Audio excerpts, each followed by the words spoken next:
Peace. This is Hawk Newsome, and welcome to Black Lives Matter Television, where we try to come up with solutions to the problems facing Black America. Solutions that will lead to the liberation of Black people. Along this journey, we'll have experts who will present their ideas that we can implement that will help lead us to a brighter, more justful, peaceful future. Today, we are honored to have distinguished civil rights attorney Sanford Rubenstein. Sanford has handled many of the high-profile cases that you've seen here in New York City over the last 20 years that have dealt with police killings of unarmed individuals. Welcome to Black Lives Matter TV, Sandy. Thank you, Hawk. I think it's a wonderful opportunity for you to explain to the public here in New York what Black Lives Matter is really about. And this show, which begins today, will be an opportunity for you to do just that. Thank you, thank you. And as Sandy said, it is our first television broadcast, and we welcome you, but we're gonna get right to business. Sandy, you've handled cases from Diallo to Danner. Tell us about your trek along this road. Tell us about how far you've come in this movement and what you've seen in this movement. Well, over the last 20 years, I've represented victims from Abner Louima, tortured by the police in a police precinct house in Brooklyn, to 18 families who've lost loved ones right here in New York City at the hands of police violence. This is a serious problem for all of society, and it has to be addressed with solutions. And we're going to talk about one of the proposals that I've made, which is to create federal jurisdiction in all cases of police killings. And we have to amend the federal civil rights statute to do just that. I'm glad you said that. The federal civil rights statute.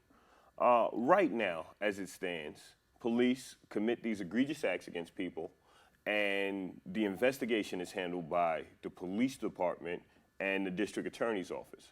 How do you think these matters should be investigated?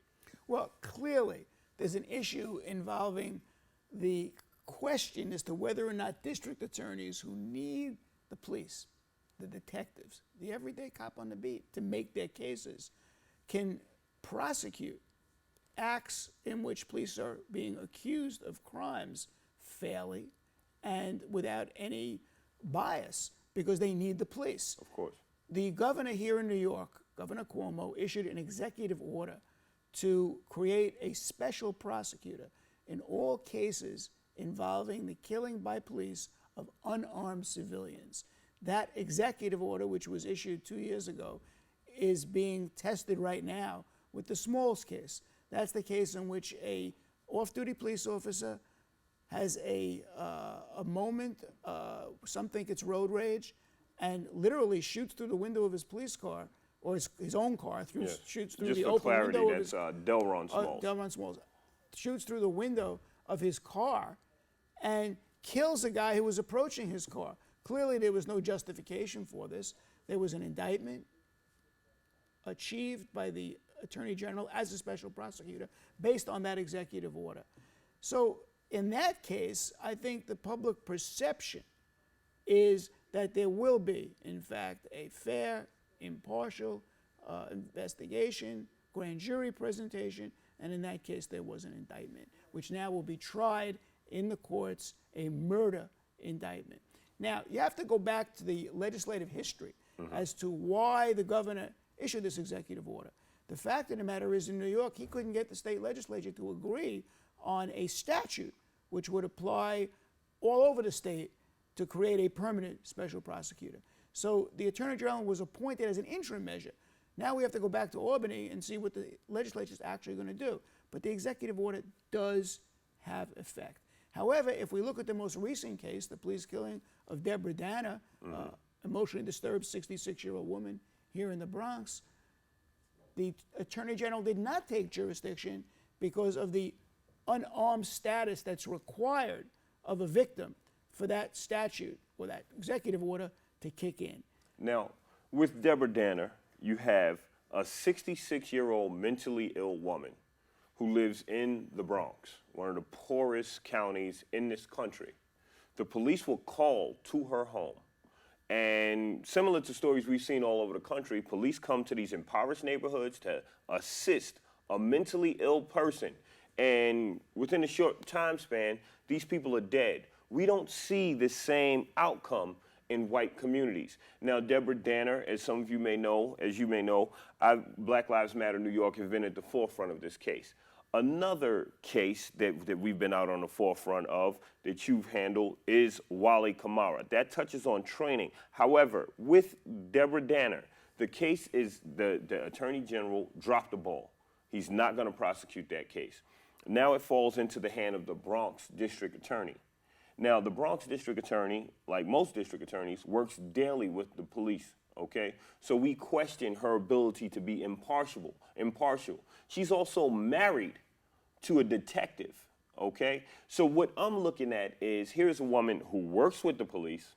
Here's a woman who's married to a police officer. How impartial can you expect her to be in investigating this? And can we rely on the Bronx District Attorney to bring justice to Deborah Danner's name? This woman was shot and killed by a police officer who should have waited for emergency services, a police officer who could have tased her, a police officer who would not have shot her if she were not a poor black woman.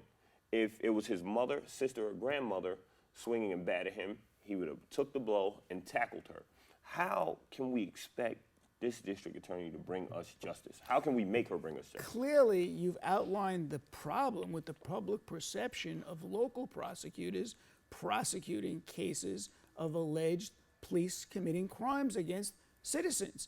So what is the real solution to this problem? And there is a solution. And if you look back 20 years almost to the Abner Louima police torture, a case in which I represented Abner Louima, clearly the FBI coming in along with the U.S. Attorney's Office to prosecute that case, and it was an agreement that time with the local district attorney to give up jurisdiction of the case and give it to the federal government. Well, that example, there's a police officer in jail now for 30 years as a result of that prosecution. That's the model that needs to be followed with future prosecutions in this country, all over the country, of those who were killed because of alleged police violence, police committing crimes. And we've seen it all over this country, that the problem now is a national problem. The problem of unarmed civilians, black civilians, being killed by police officers. So how do we address that problem?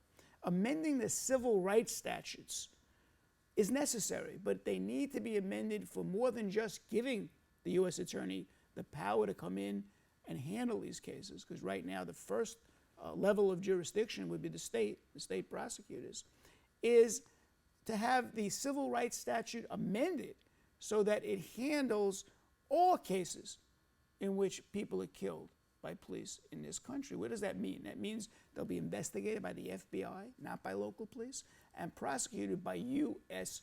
attorneys. The other difference in the system, comparing a state system to a federal system, is in the state system, you have the right to waive a jury as a defendant and have a judge-only trial. Not in the federal system. In the federal system, the prosecution has to agree with the defense if a jury is to be waived. So you have a guarantee of a jury trial. Now, the other change that we need is not to require only intent for the federal government to come in. If you remember in the Sean Bell case, another case I handled, the federal government did not come in because they felt that proving intent was too difficult beyond a reasonable doubt. That may even be the issue right now with the controversy in the Garner case, in which the issue is intent. Can they prove intent in that case?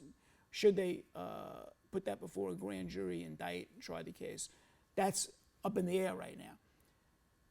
If the civil rights statute were amended, the federal civil rights statute, to add a separate cause of action for reckless acts by police, then you'd have the ability to prosecute on a federal level not only intentional acts, but reckless acts. In the state system, we have murder, intentional, and manslaughter, reckless. In the federal system, we don't have a reckless cause of action. So two changes have to be made. One, give jurisdiction in all police killing cases to the federal government, U.S. attorneys prosecute, investigated by the FBI, and add a reckless count to the causes of action that can be prosecuted by the federal government under the civil rights statute. Now, I have to say I'm in agreement. We started a campaign, an initiative called I Ain't Voting Until Black Lives Matter last summer. And Nick Cannon came aboard and helped us with that, which has been very successful. But what that has birthed is the Black Lives Caucus, and that's Black Lives Caucus. You can find us on Facebook, and the website is under development right now. And what we're doing is we're activating the black vote so that we can hold politicians accountable. That way, we can help people get into office who will benefit us, who will advance our issues, who advance our causes. And that piece of legislation that you were talking about is definitely one of our primary focuses. And I'd like to shift gears a little bit. In the activist world, we talk about this thing called white privilege. Let me explain to you what white privilege is. It's the benefits that come along with being a white person, okay? That one of those benefits is something as simple as not being pulled over for driving while black. One of those benefits might be catching a cab in New York City. These are realities. Now, what role do you suggest white people play in advancing the Black Lives Matter movement? How can the average white person, white professional, say, hey, Black Lives Matter to me, this is how I can advance the cause? Well, as a lawyer who's been in the movement for social justice for over 20 years, I think that we have to look at the problem of the killing of black people in our society as a problem that's not just the problem of the black community. It's a problem of the white community as well. And why is that? That's because if there is a distrust in the police, then witnesses are not going to go to the police with information. It's very valuable. They're not going to cooperate with the police. That affects everybody in society.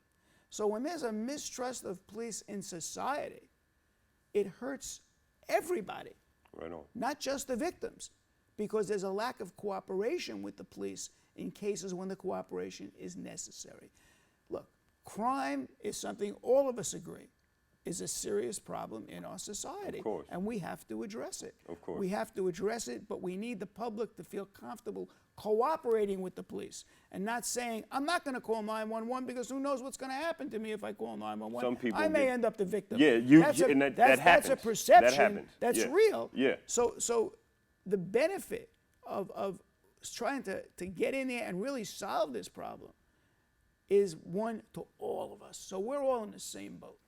Now, as you said, you're Sanford Rubenstein, a very successful attorney.